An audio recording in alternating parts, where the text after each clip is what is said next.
नमस्कार।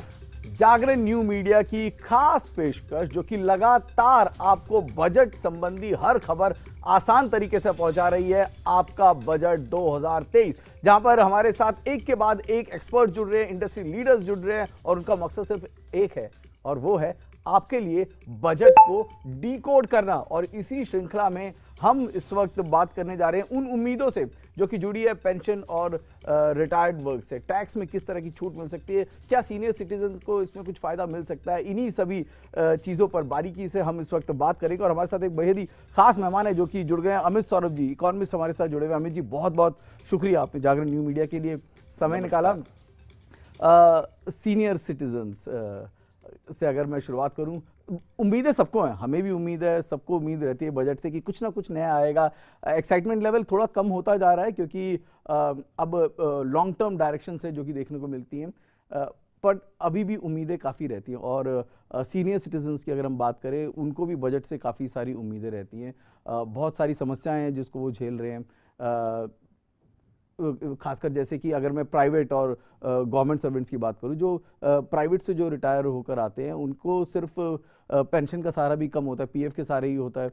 तो वहाँ पर क्या किसी तरीके की कोई रियायत या कुछ आपको ऐसा लग रहा है चीज़ें जो कि सरकार की तरफ से अगर दी जाती हैं तो, और ये जहन में रखना भी ज़रूरी है कि ये आखिरी बजट है जो कि फुल बजट जो कि सरकार पेश कर रही होगी, एक पॉपुलिस्ट बजट हो सकता है और मौका भी है सरकार के लिए और ज़रूरत भी है। तो ऐसे में इस बजट से आपको सीनियर सिटीजन्स के लिए स्पेशली क्या उम्मीदें हैं और क्या वो फायदे की चीज़ें हैं जो कि आ सकती हैं? इनके जैसा आपने बोला, उम्मीद पे ही सारी दुनिया कायम है और उम्मीद कभी नहीं छोड़ना चाहिए। और जो ये आपने मुद्दा आज का उठाया है, सीनियर सिटीजन्स और पेंशन, ये आई थिंक मेरे हिसाब से बहुत ही अहम मुद्दा है, क्योंकि ये एक ऐसा वर्ग है जो कि हमेशा छूट जाता है जी। यूथ की बात हमेशा हर कोई करता है, बट जो सीनियर सिटीजन्स हैं वो इन सारे भाग दौड़ में कहीं ना कहीं मैंने देखा है कि वो पीछे रह जाते हैं, उनकी आवाज़ उतनी सुनी नहीं जाती।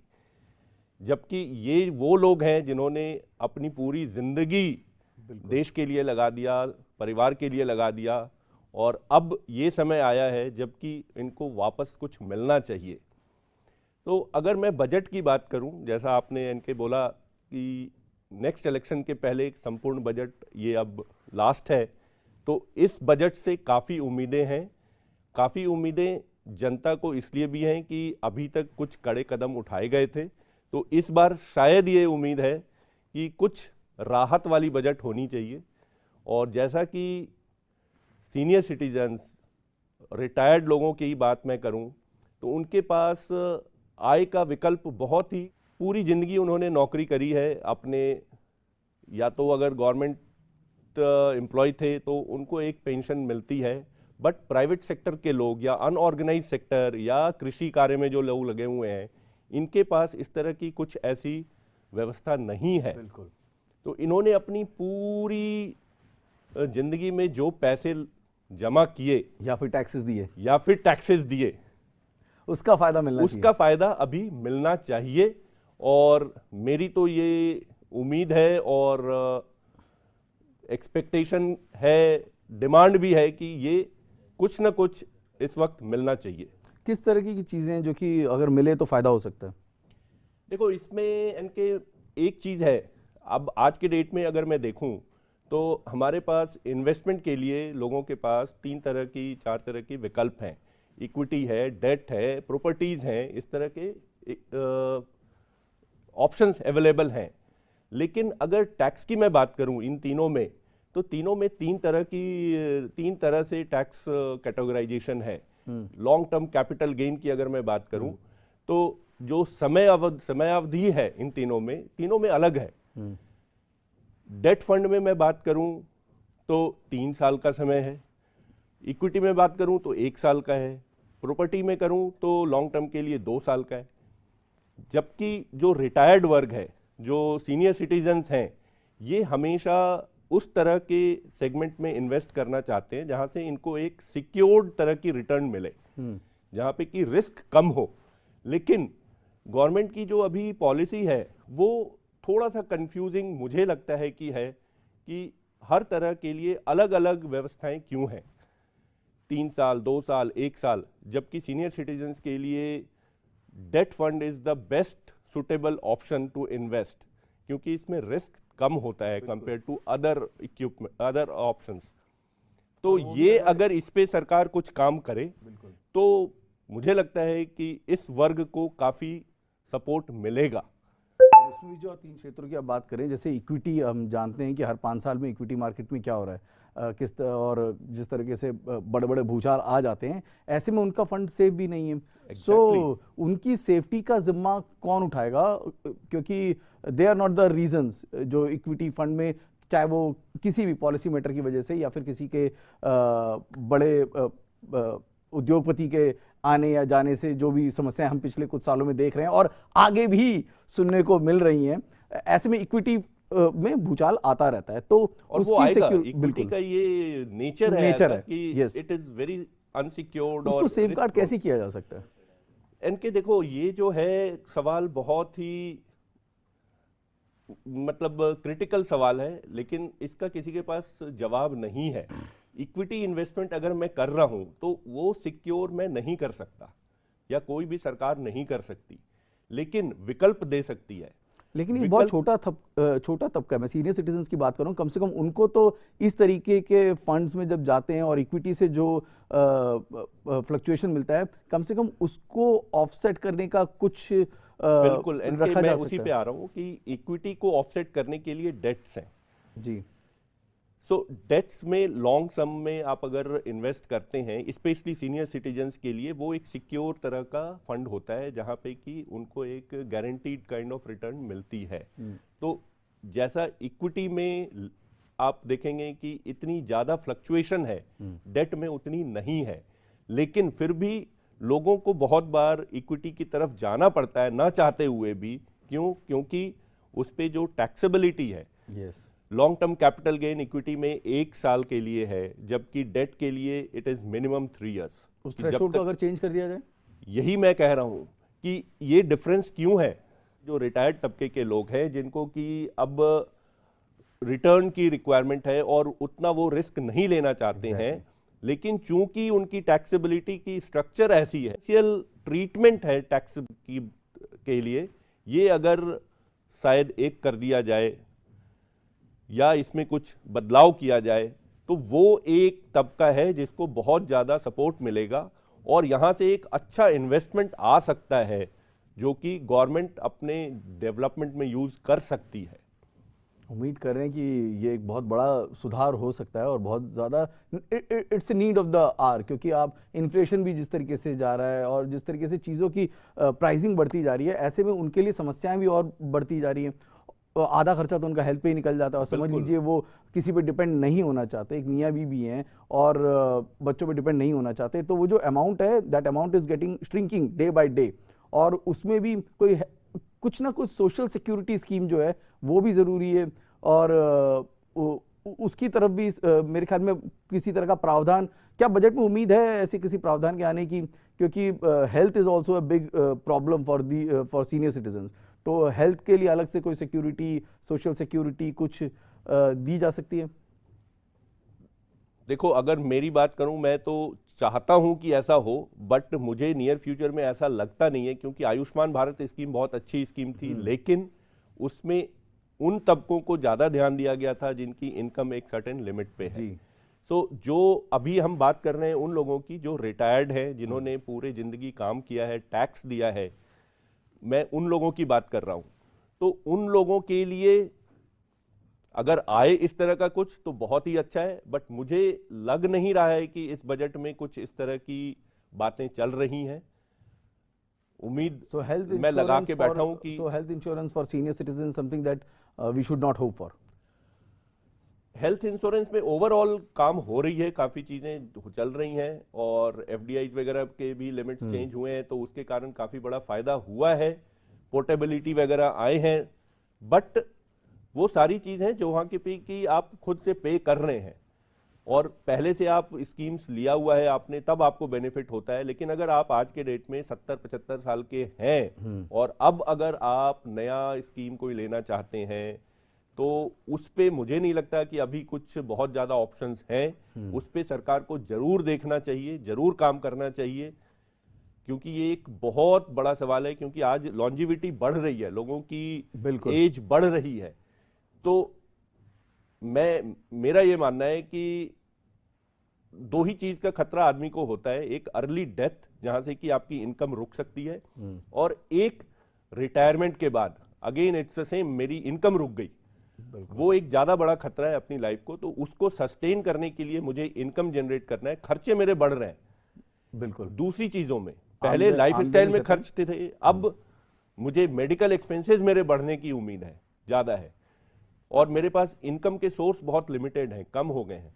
तो इस पे एक बहुत ज़्यादा देखने की बात है। और आज के डेट में हमारी यंग क्राउड्स बहुत ज़्यादा हैं, लेकिन वो धीरे धीरे रिटायरमेंट के पास जा रहे हैं। बिल्कुल। तो गवर्नमेंट को अभी से अगर इस पे सोचें, इस पे काम करें, तो इसका फ़ायदा मिल सकेगा लोगों को।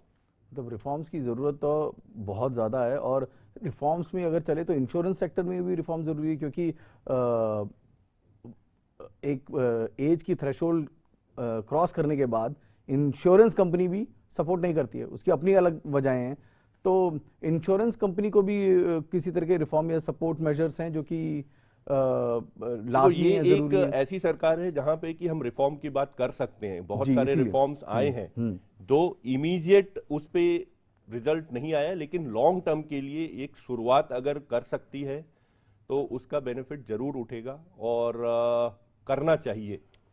कौन कौन से वो रिफॉर्म्स हैं जिनकी आप बात कर रहे हैं इस वक्त अमित जी, जो कि सरकार ने सही कदम उठाए थे, और जिनमें अभी एक और लॉन्जिटिविटी या यूं कहूं कि एक दिशा दिखाने की जरूरत है, जो कि एक बहुत बड़ा जो रिफॉर्म गवर्नमेंट ने किया था। अब आज से अगर मैं मोदी गवर्नमेंट की बात करूं, मैं नहीं करना चाहता था, बट चूंकि आपने ये सवाल उठाया, तो टैक्स पेयर्स, अगर मैं प्री मोदी एरा की बात करूं, तो अप्रॉक्सीमेटली 1.25 करोड़, 1.3 करोड़ लोगों ने टैक्स फाइल किया था। आज के डेट में ये फिगर बढ़ चुकी है, 5.6 करोड़ के लगभग पहुंच गया है। तो बहुत ज्यादा बड़ा जंप है। अगर tax collection, direct tax collection की बात में करूं, तो 6-6.25 लाख करोड़ से अब 12 लाख करोड़ के ऊपर चला गया है। तो ये बहुत बड़ा जंप है। ये एक रिफॉर्म ही है। जैसे एक और मैं बात करूं, बहुत छोटी सी बात है, टॉयलेट, हर घर में टॉयलेट, जी छोटी सी बात है, बट इट्स अ रिफॉर्म। ये बहुत बड़ा चेंज लाया है। बैंक अकाउंट ओपन, जनधन योजना, तो ये सारे बहुत सारे रिफॉर्म्स आए हैं, और उसका रिजल्ट भी आ रहा है धीरे धीरे। अब जैसे सफाई के लिए जो काम हुआ, it's also I consider as one of the biggest reform. ये जनरेशन लगेगा चेंज होने में। अगर एक छोटा सा मैं एग्जांपल देता हूं कि हम लोग पहले राह चलते कहीं कुछ खाया और ऐसे फेंक दिया। आज अगर आप अपने बच्चों के साथ कहीं ट्रेवल कर रहे हैं गाड़ी में, कुछ खा के अगर आप फेंकेंगे, he will certainly object you, he और शी। आपको बच्चे रोकेंगे कि पापा मम्मी ये क्या कर रहे हो जी। तो उनके दिमाग में ऐसी चीज आ गई है कि ये चीज नहीं होना चाहिए। तो इमीडिएट धीरे धीरे चेंजेस मुझे दिख रहा है। इस बात में कोई शक नहीं कि बदलाव जो है वो लगातार आ रहा है, और सरकार जो है बिल्कुल सही दिशा में काम भी कर रही है, और एक बहुत क्लियर रोड मैप है जो कि नजर आ रहा है। थोड़ी और क्लैरिटी लोग चाहेंगे जरूर, क्योंकि सरकार से उम्मीदें लगी रहती हैं हमेशा, और अभी भी इस बजट को 1 तारीख को निर्मला सीतारमण जी जब सदन के पटल पर पेश करेंगी, तो बहुत सारे लोगों की उम्मीदें, आकांक्षाएं इससे जुड़ी होंगी, और खासकर हम जो बात कर रहे हैं सीनियर सिटीजन्स की, वो भी ताक लगाए शायद निर्मला सीतारमण जी की तरफ देख रही होंगी, ये जानने के लिए कि इस बजट में उनके लिए क्या है। अगर आप हमारे दर्शकों को एक बार ये बता दें कि अगर जो हमारे दर्शक देख रहे हैं 1 तारीख को, क्या वो चीजें हैं जिन पर वो नजर रखे, खासकर सीनियर सिटीजन्स, जो कि उनके लिए फायदेमंद साबित हो सकती है। इनके जैसा अभी ऑलरेडी हम लोगों ने डिस्कशन किया, सीनियर सिटीजन्स की उम्मीदें या आशाएं हमेशा रहती हैं, और बहुत बेसिक चीज़ों पे रहती हैं। तो अगर आम जनता की मैं बात करूं, I am not talking about intellectuals और the person who is sitting at a very comfortable position, but आम जनता की अगर मैं बात करूं, तो उसे आज भी बेसिक 3-4 चीज़ों की ही रिक्वायरमेंट होती है और वो उन्हीं 3-4 चीजों पे सोचता है, रोटी, कपड़ा और मकान। तो इससे जो जो चीज रिलेटेड है, अगर गैस की कीमतें बढ़ रही हैं वो उसको हमेशा रहता है कि ये ना बढ़े, पेट्रोल की कीमतें, डीजल की कीमतें, हमेशा उसको ये उम्मीद रहती है, स्पेशली अगर रिटायर्ड पर्सन है। तो इन चीज़ों के अलावा जैसा ऑलरेडी इनके आपने उठाया मुद्दा कि हेल्थ से रिलेटेड अगर कुछ सपोर्ट की गुंजाइश है या अगर कुछ सपोर्ट इस बजट में पेश होता है तो वो एक बहुत हेल्पफुल उनके लिए होगा। इसके अलावा जो टैक्स की लिमिट्स हैं या फिर टैक्स के दर हैं, उन चीज़ों पे उनकी ध्यान हमेशा रहेगी कि इसमें एज अ सीनियर सिटीजन्स को क्या बेनिफिट दिया जा सकता है, क्या बेनिफिट मिलेगा। और क्या ऐसा भी हो सकता है कि अगर सबको नहीं दिया जाता, कम से कम सीनियर सिटीजन्स को तो दिया जा सकता है? यही बात मैं कह रहा हूं कि सीनियर सिटीजन्स के लिए अभी जो मैंने एक और मुद्दा उठाया था कि differential treatment of capital gains etcetera, तो उसको भी इस दायरे में लाना चाहिए। अगर सबके लिए ना करें, एटलीस्ट सीनियर सिटीजन्स को कुछ, जैसे गवर्नमेंट बैंक में है या नॉर्मल बैंक्स में भी एफडी पे डिफरेंशियल रेट ऑफ इंटरेस्ट है। Exactly. अगर उसी तरह डिफरेंशियल ट्रीटमेंट ऑफ टैक्स भी अगर ले आए तो उसका बहुत बड़ा फायदा इस पर्टिकुलर सेगमेंट को मिलेगा और उनके लिए एक बहुत बढ़िया चीज होगी। यानी अगर डिफरेंशियल ट्रीटमेंट आता है तो it's very welcome and positive news for senior citizens. उसी तरीके से इंश्योरेंस की जैसे हम बात कर रहे थे, वहाँ पे कोई बदलाव है। और एक मानसिकता ये भी है कि बड़ी इंश्योरेंस कंपनी, छोटी इंश्योरेंस कंपनीज, क्योंकि बड़ी इंश्योरेंस कंपनी के क्लेम आसानी से पास हो जाते हैं, छोटी कराए जाते हैं, ऐसी कुछ समस्याएं हैं जो कि पिछले कुछ समय से देखने को मिली है। तो क्या वहाँ पे भी ये जो क्लेम्स को लेकर, खासकर सीनियर सिटीजन्स के जो क्लेम्स हैं उनको लेकर जो परेशानियाँ हैं, ये बड़ी कंपनीज और छोटी कंपनीज के बीच में जो भेदभाव है, वहाँ पर भी किसी तरीके का कुछ आपको लगता है कि some guidelines, something can be shown, a road map? इनके यहाँ पे मैं थोड़ा सा आपसे डिफर करूंगा कि गाइडलाइंस तो हैं, बहुत स्ट्रिक्ट है। IRDA is one of the toughest regulator as far as मैं अपने देश की बात करूं तो चाहे वो कंपनी छोटी हो या बड़ी हो, रेगुलेटर है और वो मॉनिटरिंग भी बहुत स्ट्रिक्ट है। फैंटास्टिक। बट इन चीजों के बाद भी वो डिपेंड करता है कि it all depends on companies attitude, और वो कंपनी छोटी है तो क्यों है छोटी है, शायद ये भी एक रीजन हो सकता है कि वहां चीजें उतनी स्मूथ नहीं है, वहां कस्टमर सेंट्रिक नहीं है। That is one of the reason they are small. सही बात। तो जैसे कि अमित जी ने अभी दर्शकों के लिए साफ किया कि क्षेत्र कई सारे हैं, उम्मीदें कई सारी हैं और उम्मीदों को पूरा भी किया जा सकता है, क्योंकि पिछले 10 सालों में सरकार ने ये साफ दिखा दिया है कि वो बदलाव की तरफ अग्रसर है और वो लंबी सोच रखते हैं और वो हर तबके का ख्याल भी रखते हैं। ऐसे में सीनियर सिटीजन्स के लिए संदेश बड़ा साफ है कि उम्मीद ना छोड़ें, जो जो परेशानियां हैं उन परेशानियों के बारे में सभी अवगत भी हैं और शायद उस दिशा में कई सारे बड़े कदम भी हैं जो कि आपको इस बजट 2023 में देखने को मिल सकते हैं, वो चाहे सोशल सिक्योरिटी को लेकर हो, वो हेल्थ को लेकर हो। लेकिन 1 तारीख को ये बात स्पष्ट हो जाएगी और उस दिन इसी बात को सरलता से आपके लिए क्या फायदा है इसको डिकोड करके हम आपके सामने पेश भी होंगे। तो बने रहिएगा जागरण न्यू मीडिया के साथ। हम लगातार आपके मुद्दों को, आपके फायदों को और आपकी खबरों को ही आप तक सरल अंदाज में पहुंचा रहे हैं। अमित जी, आज हमारे साथ जुड़ने के लिए आपका बेहद शुक्रिया। बहुत बहुत धन्यवाद।